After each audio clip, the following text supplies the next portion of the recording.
ध्यान का महत्व हमारे जीवन में बहुत अधिक है। महात्मा बुद्ध की एक प्रेरक घटना से जुड़ी एक कहानी हमें यह समझाती है कि कैसे सही फोकस और समर्पण से जीवन को सफलता की ऊंचाइयों तक ले जाया जा सकता है। हमेशा अपने लक्ष्य पर केंद्रित रहें। एक समय की बात है, महात्मा बुद्ध अपने शिष्यों के साथ उपदेश देने के लिए दूसरे नगर में जा रहे थे। काफी दूर चलने के बाद सभी शिष्य थक गए और उन्होंने फिर महात्मा जी से कहा, गुरुजी, यदि आपकी अनुमति हो तो कहीं रुककर कुछ देर आराम कर लें। वत्स, हम कोई उपयुक्त स्थान ढूंढेंगे और वहीं विश्राम करेंगे, महात्माओं ने कहा। कुछ देर चलने पर उन्हें खेत दिखाई दिया। खेत में एक छोटा लड़का और एक बूढ़ा आदमी जुताई कर रहे थे। हे सज्जन, क्या हम यहाँ कुछ देर आराम कर सकते हैं? महात्मा ने बूढ़े व्यक्ति से पूछा।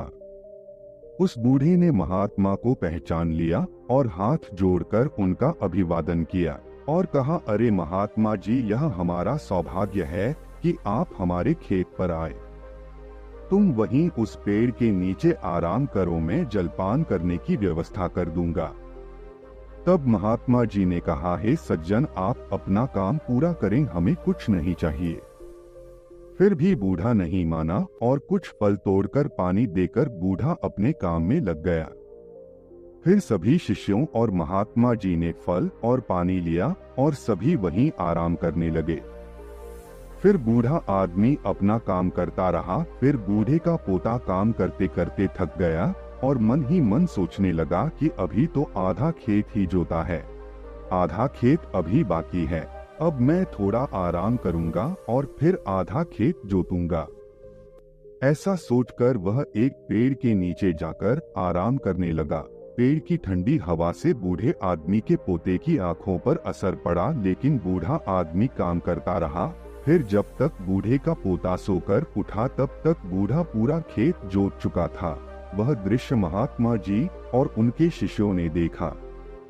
तब उनके शिष्य ने महात्मा जी से कहा, हे गुरुजी, इस बूढ़े व्यक्ति ने इतना बूढ़ा होने के बावजूद बिना आराम किए पूरा खेत जोत लिया और दूसरी ओर आपका पोता इससे छोटा होने के बावजूद भी आधा खेत जोतकर आराम करने गया था। ऐसा उत्साह प्रशंसनीय है। ऐसा उत्साह उन बुजुर्गों में दिखाई दे रहा है।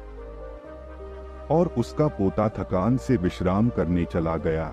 हे वत्स, तुम ठीक कह रहे हो, लेकिन ऐसा इसलिए हुआ क्योंकि वह बूढ़ा व्यक्ति केवल खेत जोतने पर ध्यान दे रहा था, शरीर की थकान पर नहीं। महात्मा ने कहा, लड़के का ध्यान खेत जोतने पर नहीं था बल्कि अपनी थकान पर था। यह हमें सिखाता है कि अपना ध्यान हमेशा लक्ष्य पर रखें, कहीं और नहीं। इतना कहकर महात्मा जी और उनके शिष्यों ने बूढ़े को नमस्कार किया और अपने रास्ते चले गए। निष्कर्ष, इस कहानी के माध्यम से हमने सफल जीवन के लिए ध्यान और समर्पण के महत्व को देखा।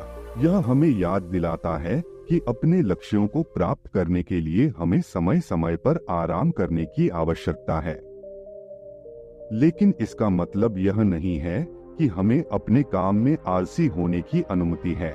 सही फोकस और समर्पण के साथ हम सभी चुनौतियों का सामना कर सकते हैं और अपने लक्ष्यों को प्राप्त करने में सफल हो सकते हैं। इसी के साथ इस वीडियो को खत्म करते हैं।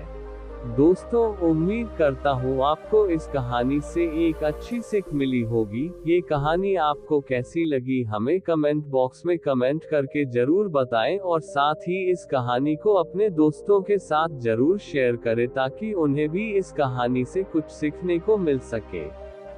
धन्यवाद।